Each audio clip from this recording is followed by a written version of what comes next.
Welcome into the Cleveland Browns Report. Matthew Peterson here, inviting you all to subscribe to the channel. That way, when we have live mailbags, which we do during our live shows, which air every single Thursday at 4 p.m., you can be a part of them, like my friend Chris is, who asked our first question via a super chat. So cheers to you, Chris. Who makes the playoffs first, Baker or the Browns? The Browns. I wish I could really give you much more of an elaborate answer, Chris, but I like the train of thought.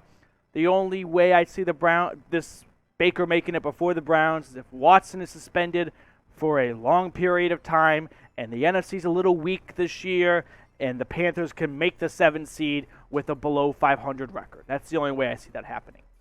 All right, Nick Gnarly with our next question. If Watson's suspended longer than 8 games, do we look into Jimmy Garoppolo? It's a popular question and a fair thought to have as well. And I would say yes, you look into Jimmy Garoppolo. Now, you may have set the market when you traded Baker for a 5th. So if you could get Jimmy Garoppolo for a 5th, I would do it. I think it would be better. It'd be more entertaining football. And I'm not saying that with Jimmy G, this team could still win a Super Bowl, but you would be a better football team with Garoppolo than Jacoby Brissett. I'm not knocking Brissett. I think we can all agree that Garoppolo is a better quarterback. Now, the only hiccup I'd have is he a good enough quarterback to give up a good pick for him? That's where you lose me. So if it's for a long suspension for Watson and you can get Jimmy G for cheap and he'll restructure his $24 million contract, yeah, I would do it. Dog Pound K9, can Brissett go 3-1 or 4-0 if Deshaun Watson is suspended 4 games? All right, I'm going to quickly pull out the Browns schedule because I can't remember who they played in Week 4.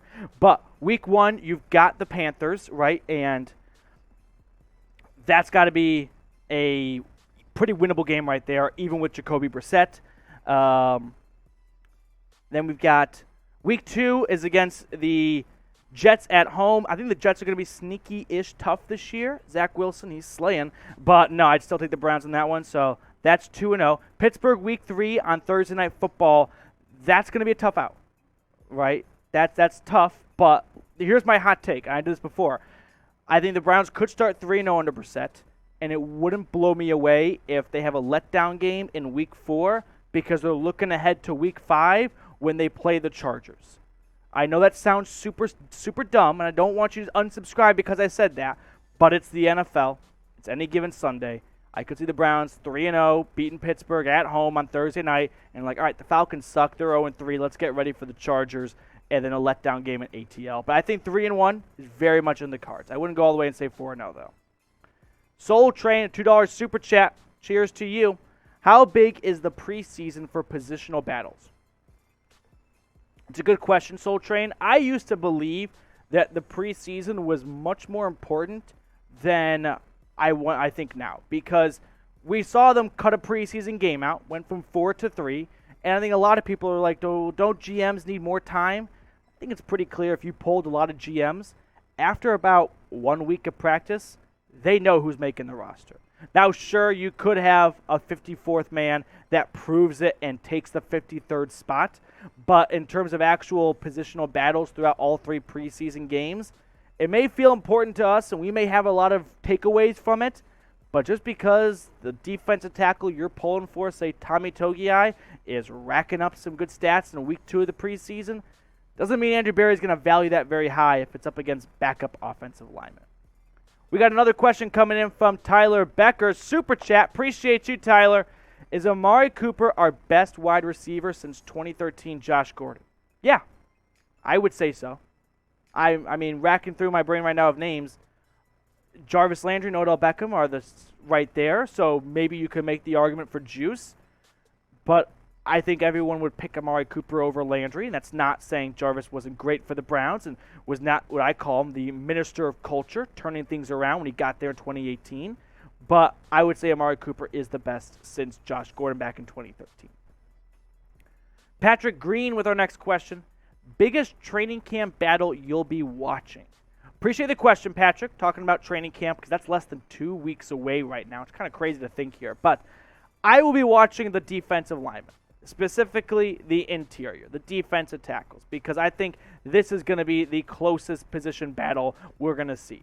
With Jordan Elliott and Taven Bryan probably penciled in as the starters right now, I'm predicting that they will hold on to that.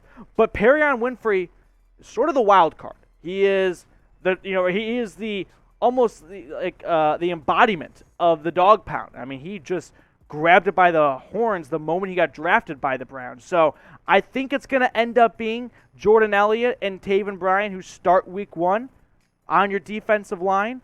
But that's probably the number one position battle I'll be watching. The thing to really maybe watch for, the deep lens, would be Elliott and Bryan sure are winning, but they're not performing that well. Could that signal a signing of some sorts by Andrew Berry? But who is the best defensive tackle on the Browns right now? There's no wrong answer here. I don't think anyone can definitively say Jordan Elliott, Taven Bryan, Perrion Winfrey, Tommy Togiai. They're all pretty relatively young and new and don't have a lot on them in terms of tape and whatnot. So let me know who you think the best defensive tackle is on this team. Captain Orange with our next question. Make a prediction. Rank these 4 defenders by how many tackles in 2022, most to least. JOK, Anthony Walker, Grant Delpit, John Johnson. I'm going to go Anthony Walker. He's going to, your middle linebacker is just going to, a lot of plays are going to be funneled to him. So I'll go with I was about to say number 4, but he's number 5 now, Anthony Walker. I'll go JOK second. I just remember I'm pretty sure it was the Vikings game where he kind of really emerged onto the scene and he was making great tackles behind the line of scrimmage. And I was like, now that's a guy. That's a dude right there. So I go Walker, JOK. I'll go Grant Delpit, then John Johnson. Those are going to be my 4 in order right there.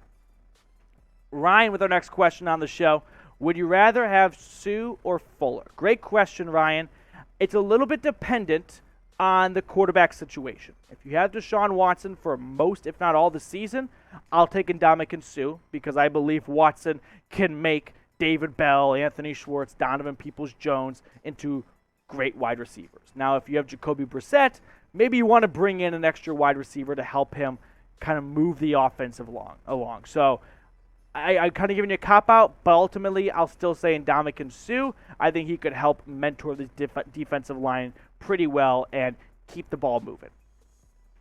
Now, if you want to be on our next award-winning mailbag, it's really simple stuff here at the channel. You just got to subscribe. It's absolutely free, and you can be like my friends Ryan, who are getting themselves on screen and being interactive and a part of the show. And if that's something you are interested in, make sure to hit that red sub button and get locked in for the best Cleveland Browns YouTube coverage out there, putting out daily videos for you guys. Gregory H. has our next question on the show. Does anyone truly see the Browns paying Jimmy G? That's a tall order, I feel like. It is when you think that they're going to pay him $24 million. Now, here's what's going to happen. If/when Garoppolo gets traded, that $24 million base salary of his is going to be restructured. When GMA calls the 49ers saying, we want Garoppolo, and John Lynch is there, and he goes, all right, let me talk to Garoppolo's agent, and we, all 3 of us, can work out the deals because let's just say it's the Browns, right? Let's say Andrew Berry actually calls the Niners, calls John Lynch. Andrew Berry's going to say, well, we'll trade for Garoppolo, but we're not paying him $24 million. So talk to his agent and let us know if he will agree to restructure his contract and have a base salary of like $10 million or something like that. Agent says, yep, fine with us, and boom, the trade goes through. Now, if you guys want more Cleveland Browns content, not only here on YouTube, you can also check us out on Rumble, or maybe you're watching us over on Rumble right now.